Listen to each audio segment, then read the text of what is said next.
Hi everyone, my name is Dr. Harmony. I'm a twin flame expert helping twin flames around the globe face fears, find freedom, and glow forward on fire. Welcome to my weekly glow show. Today's topic is finding your guiding light as the world turns. And we have had so much energetic shifts in the past year, really, or few years, really, but this full moon energy on March 1st really did a really deep dive in order to clean out the clutter that can no longer serve a purpose for us, that can no longer go forward with us in the new world, the new energy, our new lives that are ahead of us. And, these are the days of our lives. And I was thinking about this topic, as the world turns and the soap opera as the world turns, came to mind. And that is what this twin flame journey is like. It's like a soap opera. And we are living the days of our lives as the world turns, trying to find our guiding light, right? And so that's exactly, what we're doing on this journey. And the world doesn't stop for anybody. It doesn't, we're going through so much what feels like chaos, which is technically only the triggers, creating the triggers we each need for the exact powerful moment we need to get on through this rebirth, to get on up to our resurrection, to reach our highest divine energetic potential, to become all that it is we came here to do, be, and have an experience of divine love, of the love that we are, the love that we came from, the love that we came here to share with our beloved. And, it's our perception and it's our choice if we want to choose this as a soap opera and create the continued chaos in our life and sit around stewing in it day after day after day, or do we want to get on with our lives and do we want to move below all this anxiety, move out of the actual storm itself, in the chaos of that, into the eye of the storm, and finding the still point inside of us that allows us to tap into the still point inside of the universe so that we can tap into a higher magnetic vibration, creating more of an attraction of all of our heart's desires. And this is kind of what we're being asked to do, is stand in empowerment for our truth. And that's why all this is really happening. It's forcing us to stand up for ourselves. And then to do so, what I've been seeing in a lot of people this week, myself included, is a lot of boundaries being set for empowerment. So today I'm going to talk to you about 3 ways for you to be able to find your guiding light in the middle of the world turning and not stopping for you, in the middle of that chaos, so to speak. And I do want to say something about that. As the world turns and the guiding light, it's just kind of a little bit of a neat little statistic, I guess I should say. As the world turns is not the top third of the daytime soap operas, but guiding light actually had became set a Guinness record for being the #1 soap opera for, I don't know, something like 58 years or something consecutively. And so, we are here to become the guiding light. We're here to set records, right? We're here to let our light shine for others to follow.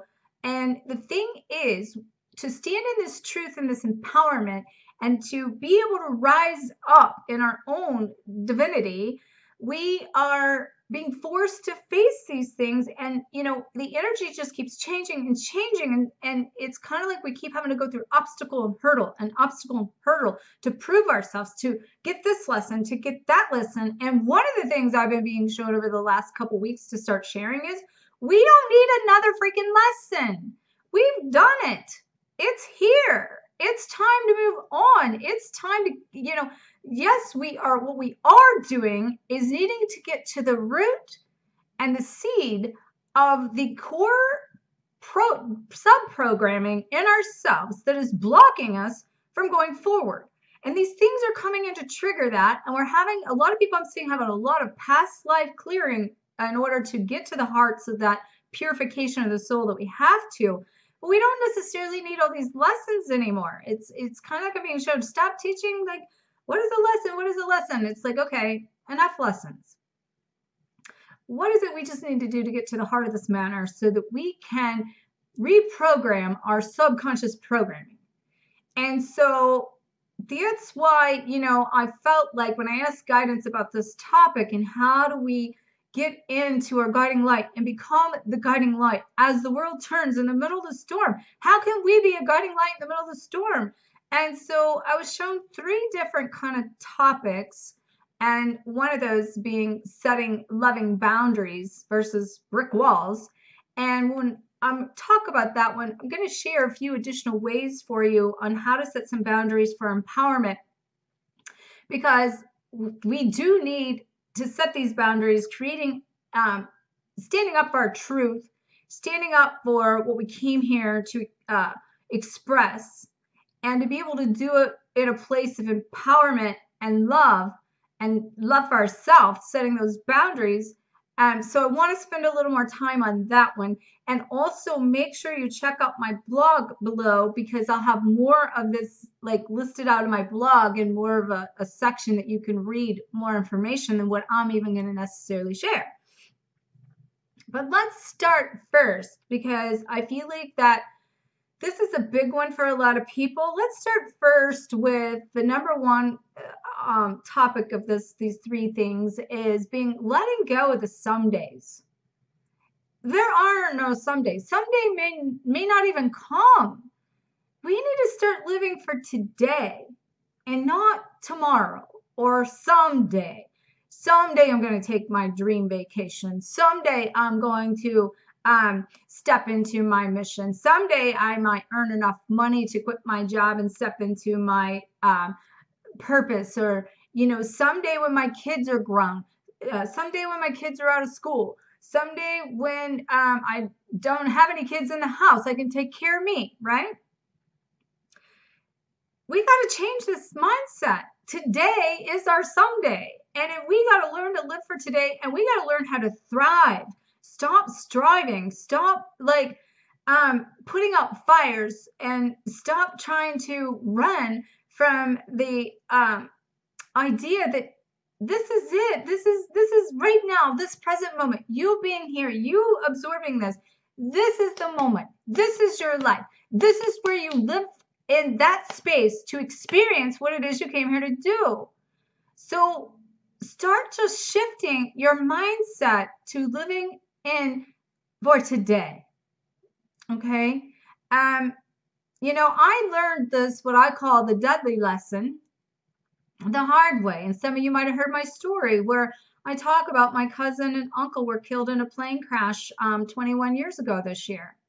And they taught me, it was one of the first times that I started having my spiritual awakening and learning the idea of living a life of no regrets, because, my uncle was all about someday.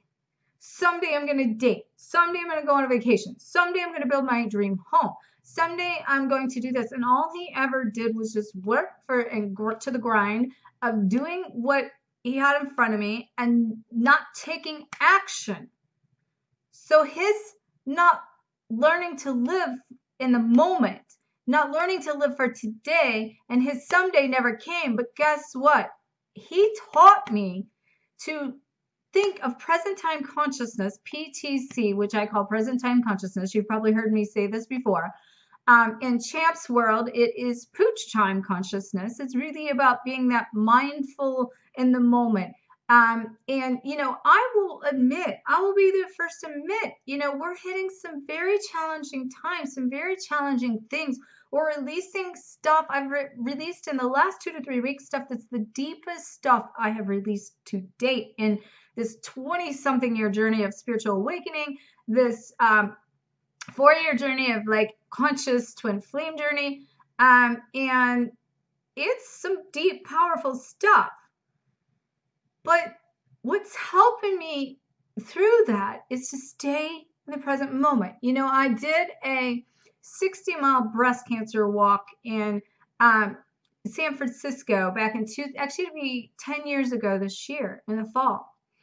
and it was for this, I said Susan Coleman, but we camped out under the Golden Gate Bridge in pink tents, and each day was somewhere in the neighborhood of 20 to 25 miles a day. I mean, one day was through the suburbs. The next day went all the way out to Napa Valley and back to the Golden Gate Bridge. Another day was all through the city and all through this other loop. I mean, I saw and learned so much about San Francisco. I even had to go back and visit a friend and to get back on Haight Street and share some love on Haight Street there, because it's a beautiful, neat, cool street. So if you ever get a chance to go to San Francisco, please check that out. But the point being is, in this walk, there was each day, there is these stopping points. All right, every so many miles would be this resting point to fuel up, and they served like peanut butter and banana sandwiches and peanut butter and jelly sandwiches, and Gatorades and waters and stuff to keep everybody fueled for this journey. Well, the first day of 25 miles, I think, was not so bad. The second day was horrific after falling asleep on the ground in a tent, dirt tired, legs propped up on a suitcase, causing hyperextension of my knees, and they froze in that position. And the next day I woke up and was walking out to Napa Valley and going up and down those hills, and it became this thing of where it was really hard and challenging going up and down those hills. See, that's what we're doing right now. We're having our peaks and our valleys, and we're going up and we're going down, and we're tired and we're strained and we're being put to the test, and it hurts. Those knees hurt going up and down those hills, especially by the third day going up and down all the city hills. But all I could do was go to the next mile in front of me, and the next mile in front of me, and the next pit stop, and the next peanut butter and jelly sandwich, and the next water. Okay?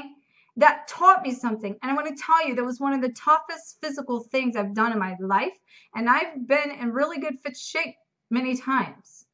And I put my body under a lot of those kinds of challenges. Well, I did it for my grandmother and my uncle. My grandmother, both grandmothers had breast cancer. One passed of cancer, the other, and an uncle that also had cancer. And I literally tell you, that walk was like walking the journey for a cancer patient. It was really kind of cool, because even though there was little girls that were out holding signs saying, "Thank you for walking so I don't have to."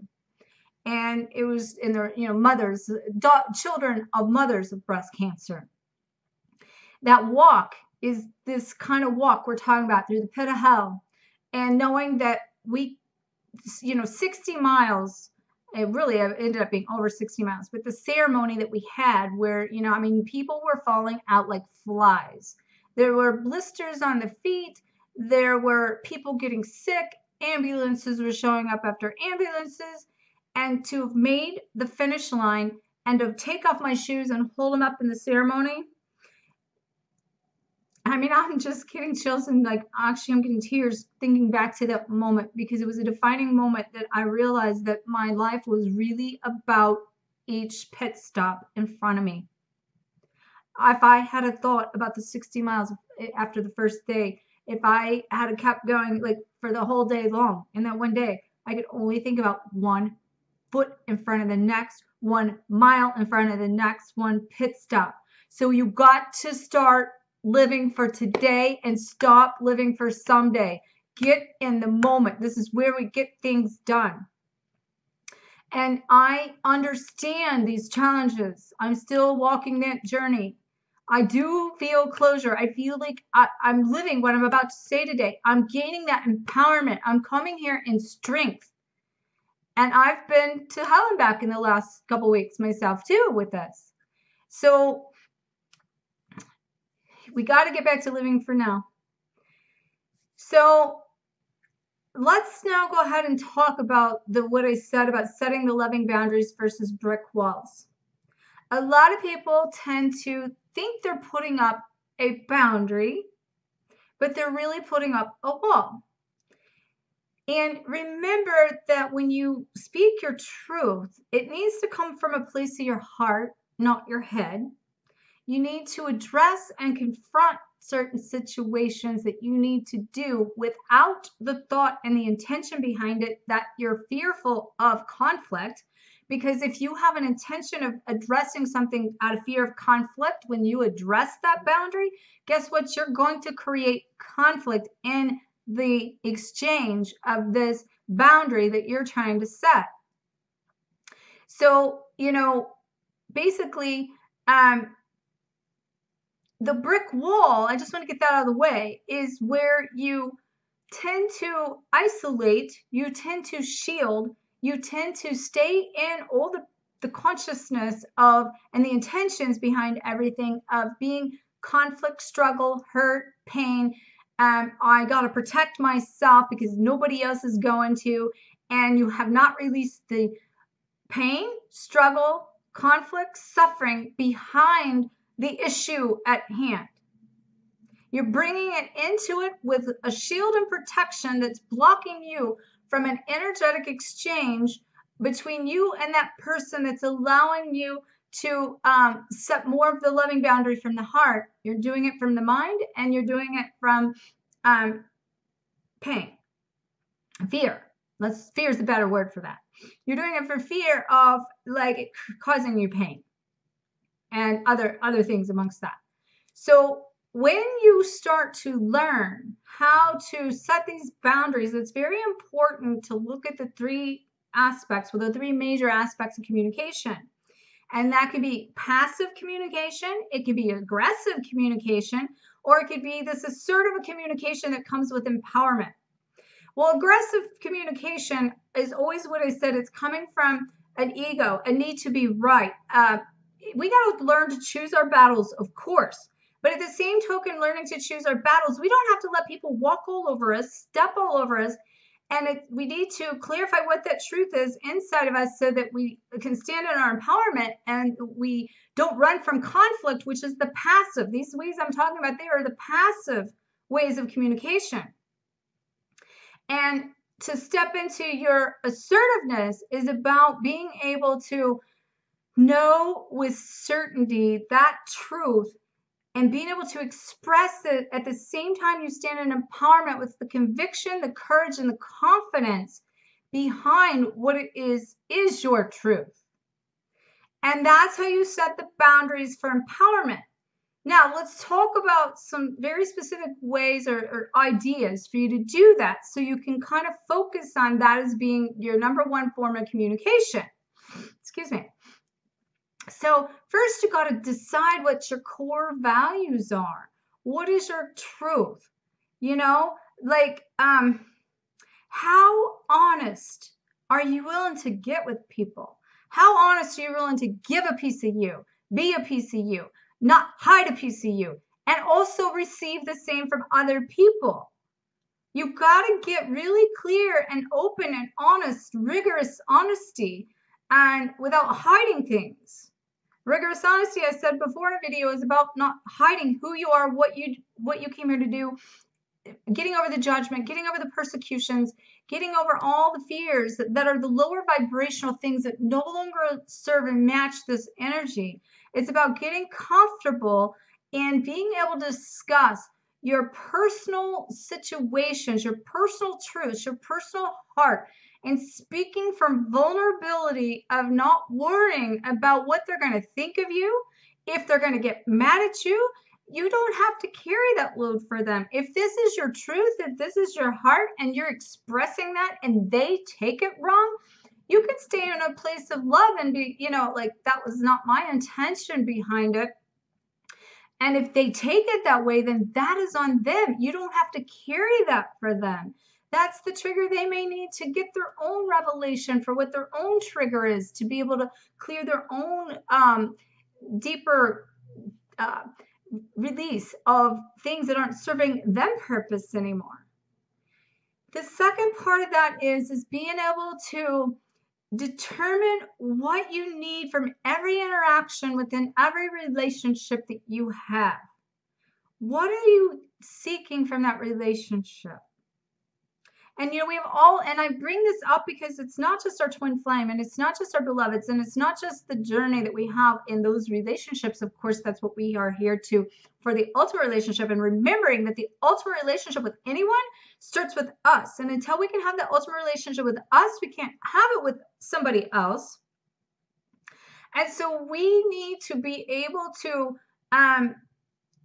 stop basically trying to think that other people and accusing them of trying to being responsible to read our minds. It's not fair to that person. We're setting them up for failure. We have to tell them what we want. So to do that, first thing in that is, what type of relationship is it? What is expected in that relationship? And what is your need from that relationship? What is it you seek from that relationship? And once you can clarify those aspects, then, don't expect that person to read your mind. Don't expect them to predict all your wants and your needs and to provide for you something that they may not even know how to give you what it is you're asking for. Most of the time, that's because your love languages are in different channels as far as your communication. So one person asks for one thing, the other person hears something else. One tries to get it, one's trying to give it, and they don't align. So that's most of the miscommunication, is what you're asking for is not heard. One of the ways I personally learned to work through that, and I've worked a lot of years on personal communication through even before the twin flame journey, knowing it was my weakness, and having staff and communicating through a lot of business transactions. It was very important for me that my relationships were healthy, and that I even taught my staff these things on how we communicated, and they learned this, and they took that as an employee into their life. So all my employees, everyone has always told me when they came to me, and I won't say that I started that way, because it was that interaction that I really needed to learn from. So I looked at that as, how do I need to be able to communicate from this, and to take that then and build on that, so I can have better relationships and get more basically what I did need, and to stand in that empowerment and set that boundary for what didn't work for me. And then to be able to share that with the lives of employees that then took that into their personal lives and create an empowerment in their lives within that, was a very beautiful experience. So, and that not only do we need to determine what we need from that relationship, I'm talking the relationship, the interaction of the two, determine the other person's needs. Think of all communication as an opportunity to be a win-win. Don't think of it as me. Don't think of it as being, I'm going to be a people pleaser. It can't be this is all about me. And it also can't be that your needs is all that matters. We have to create the harmony and the give and the take in these interactions, and therefore determine within that, what does that person need? That's why when it comes to relationship, the 5 love languages work really good, because you can determine what that person's needs are based on what their love language is. You know how to communicate that, your language of love for them. And if you haven't read that book, I'll actually put a link below of the 5 love languages, so that you can access that if that's something you're interested in. Very good book. The fourth thing in those things is determine your consequences. Excuse me 1 second.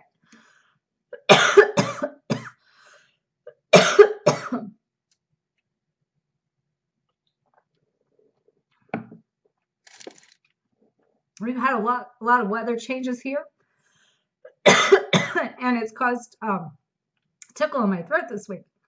So, sorry about that.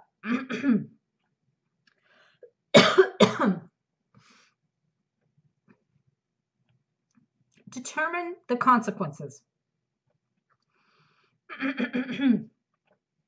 When you don't set the loving boundary, or you do set the loving boundary, you need to know why you're setting those boundaries.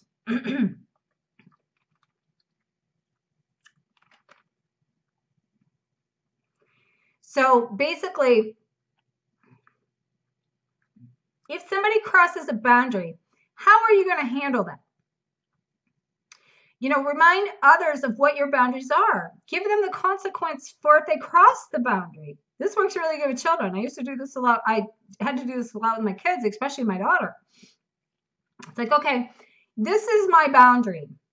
These are my walls, which in our house we set a wall, being a drug-free home, different other consequences of that, and being able to say, okay, and here are the rules. Here are the consequences if you break the rules. And giving that up in advance, or, you know, letting that be known in advance. And so if somebody keeps crossing your boundary, nobody can do that unless you allow them to. That's letting them rob you of your power. And this can be done. This doesn't even have to be done in a physical communication. This can be done energetically. This happens with twin flames all the time, feeling like they're robbed of their power from other interactions energetically all the time by not setting the energetic boundary and remembering that perception is key to everything. Sometimes these boundaries that you being robbed of that energy is your perception of feeling hopeless and doomed and like you're trapped and you can't get out of a situation and you're cornered. Well, remember that in all of those scenarios, you created what you're experiencing to experience it at the vibration you were. Your vibration is changing, and now the way you interact with people have to change in order to set new boundaries based on your new operating system, the new programs that you carry. And that may cause you to lose friendships, relationships that no longer serve your purpose in this. And that's just going to happen.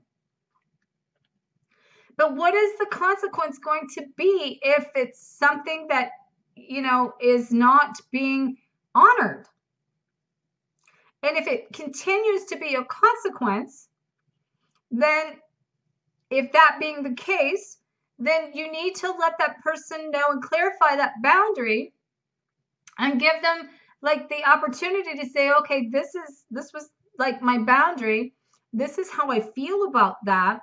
You've crossed that boundary. So now the next time, like we have the same interaction, this is how it made me feel. I didn't say they did anything, because when you point the finger, that's when resistance equals resistance and the chaos comes.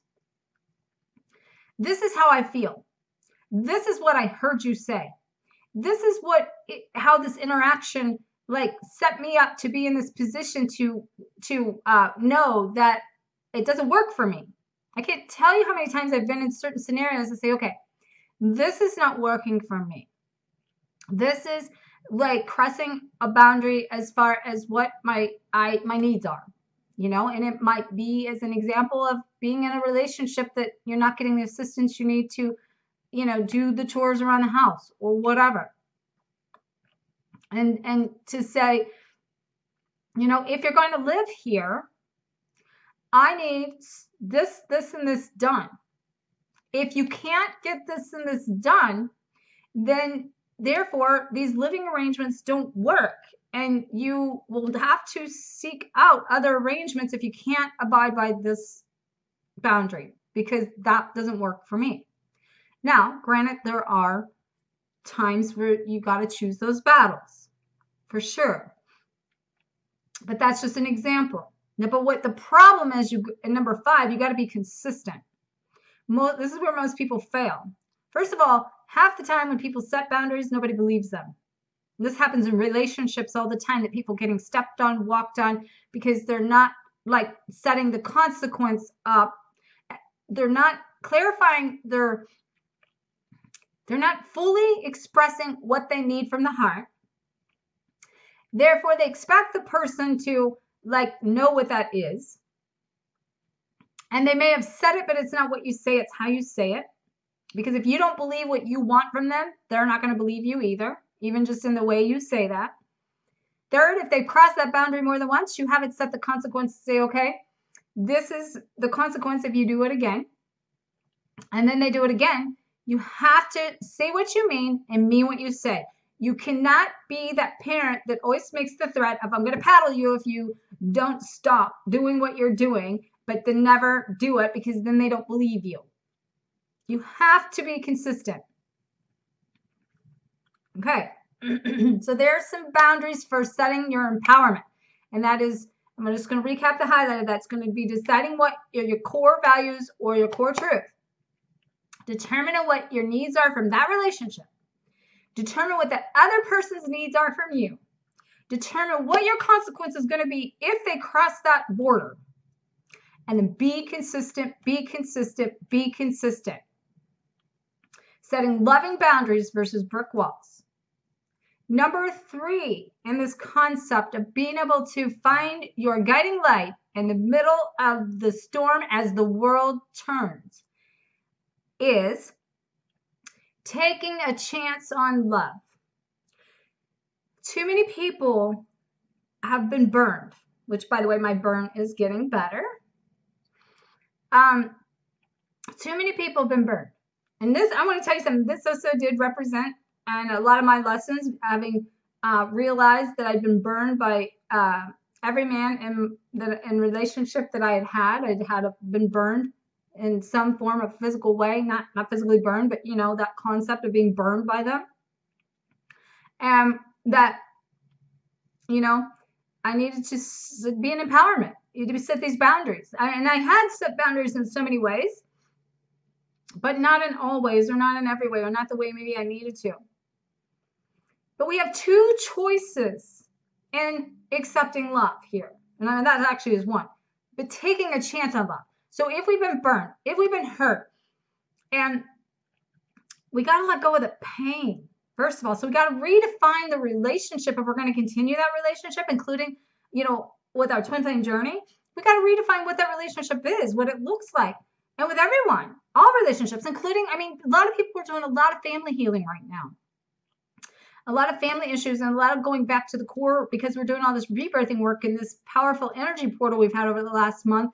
We are going back and healing the wounds of, like, our childhood memories and our parents. And we are starting to, like, let go of the concept and the idea that we came here to take it on for our parents, really, and our generational curses. And we can let that go. And we got to build out of that, and in that have 2 choices. We get to either, when it comes to love, we can either reject it or we can accept it. And if you've been burned, are you willing to take a chance on love? That's what I'm saying here. Are you going to reject it or are you going to accept it? And if you have not healed from the burns and the wounds and the struggles and the suffering, you're going to reject it on some level. So you've got to finish clearing out those wounds of the pain and the suffering. And that comes down to forgiveness work in order to, at the end of the day, forgive yourself for having put yourself through all this chaos to begin with and ending up in these storms. So if you get down to the end of the forgiveness you should be feeling, when you know you're starting to feel you're mad at yourself because you put yourself through all this crap, then you're where you need to be. Because that's you facing you. That's you then building up and confronting the one in the mirror, building that person up, creating confidence, courage to start to learn how to dream again so you can be open to receiving and accepting divine love. Because ultimately, you have to be love and the divine love before you can experience it with another, and especially your beloved. So with that being said, you can't be afraid again to get hurt again. You got to stop being afraid of the rejection. You got to stop being fearful of the abandonment. You're going to have to be able to learn how to be open, willing, and ready to receive.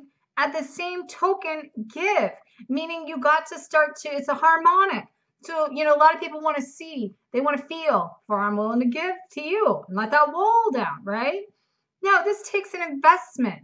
This is an investment, like, and it's like it's a love bank. And if you don't make bank deposits in your bank, you're going to overdraft. If you are not making investments in your relationships and being willing to put the time, energy, and effort into that relationship with full harmony and love, you're not going to be able to, you're going to overdraw. You're not going to be able to experience the love that you're sitting here seeking and wanting and desiring, and then blaming the other person because you're not getting it.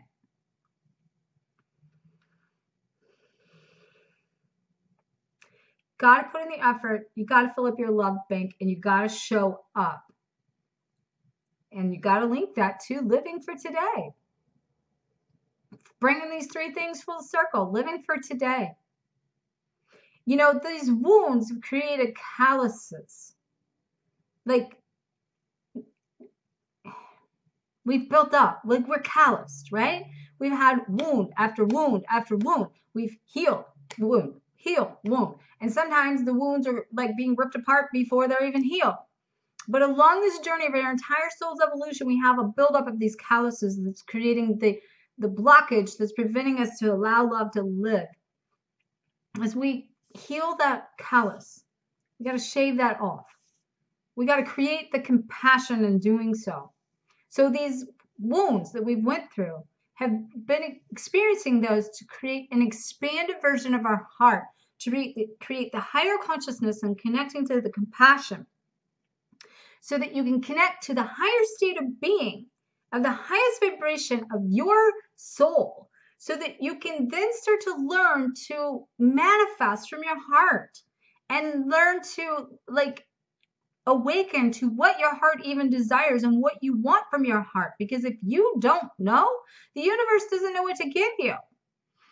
And you know, the other aspect of that, people can ask and ask and ask and ask, and they're like, I'm not receiving, I'm not receiving, I'm not receiving. Well, guess what? The universe is matching your vibration. The universe will give you what you are asking for at the vibration you are at. If you're not getting what you're asking for, it's because your vibration hasn't matched what you're asking for. So you've got to get your vibration high. That's going back to what I said in the beginning of this, of going into the harmony of yourself and balancing your masculine and your feminine, the divine empowerment with the emotional expression, becoming one with the divine feminine, the divine masculine itself, so that that connects you to the oneness of the still point, the 0 point field of the divine universe, where harmony exists, of total neutrality, and then being able to connect with all that is from that space. And people will notice when you get there, and everything will start to shift when you get there.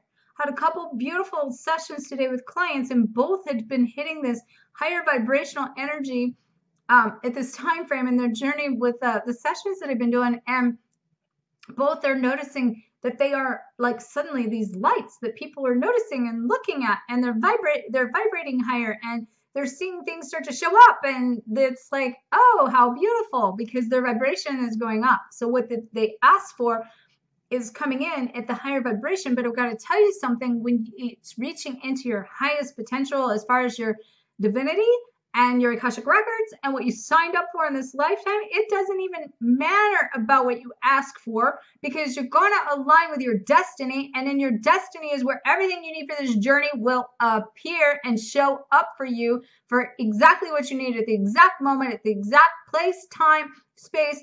And you will be in the eye of the storm. You will be the guiding light, showing other people in the middle of the chaos as the world turns. Okay? Wow. Whew. You can feel the energy coming through. So I suggest you plug into this energy. You plug into setting you some boundaries. You start to practice these 3 ways to become and connect to your own guiding light, so that as the world turns, you can move into the center of the eye of the storm, attached to all that is in your divinity, and align with your destiny and your purpose, so we can get on with the show and skip over this having to need to know another lesson. Let's get to the heart of this. Let's get on with it, and let's go out there and change the world, make a difference. All right. Wow. Well, I will be sending you so much love over the next week. And I ask the same from you. It's going to be a very powerful week for all of us as we go in and start preparing for the spring equinox and the new energies coming up here. The new moon coming. Another powerful transition, another month of 2 full moons to be able to amplify everything we're talking about bringing this energy in from the new earth. and from as it is in heaven, so it is in earth, and experience the inner peace and happiness, which is the ultimate rewards of living in that space of neutrality. So be sure to check out how you can get plugged in with me below. Be sure to like, comment, share the shine, and may you always face your fears, find freedom, and glow forward on fire. Namaste.